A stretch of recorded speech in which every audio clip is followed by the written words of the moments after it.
puzzle bermakna mengungkapkan sesuatu yang tertutup atau sesuatu yang samar.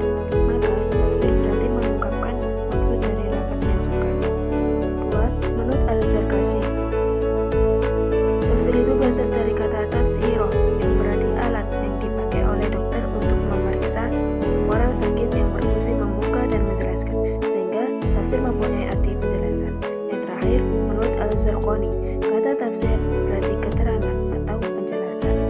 Dari beberapa pendapat yang dikemukakan para ulama di atas, dapat disimpulkan bahwa tafsir secara etimologi adalah keterangan, penjelasan, atau kupasan yang dipakai untuk menjelaskan maksud dari kata-kata yang sukar. Pengertian tafsir dari segi terminologi juga terdapat perbedaan pendapat para ulama. Tafsir menurut Al-Jurjani adalah menjelaskan ayat, keadaan, kisahnya, sebab yang karenanya diturunkan ayat dengan lafaz yang menunjukkan kepadanya secara terang.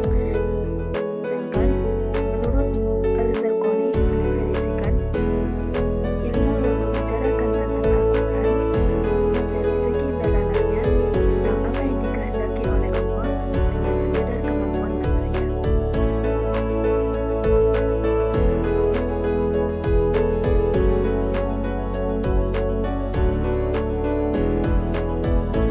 Yang terakhir, menurut Al-Zarkashi mendefinisikan, yaitu tafsir adalah ilmu untuk memahami kitab Allah yang diturunkan kepada Nabi Muhammad SAW dan menjelaskan arti-artinya serta mengeluarkan hukum-hukumnya dan hikmah-hikmahnya.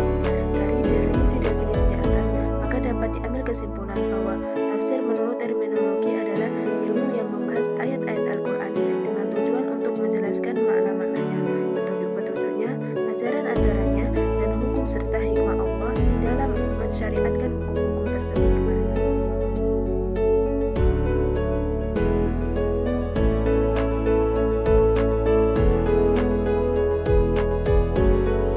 Klasifikasi dan macam tafsir Al-Quran. Tafsir Al-Quran mempunyai bentuk yang bermacam-macam karena disebabkan adanya perbedaan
penjelasan di atas dapat disimpulkan bahwa tafsir adalah sebuah ilmu untuk memahami makna ayat-ayat Al-Quran, petunjuk, ajaran yang terkandung, dan hikmah Allah di dalam mensyariatkan hukum yang terkandung di dalamnya kepada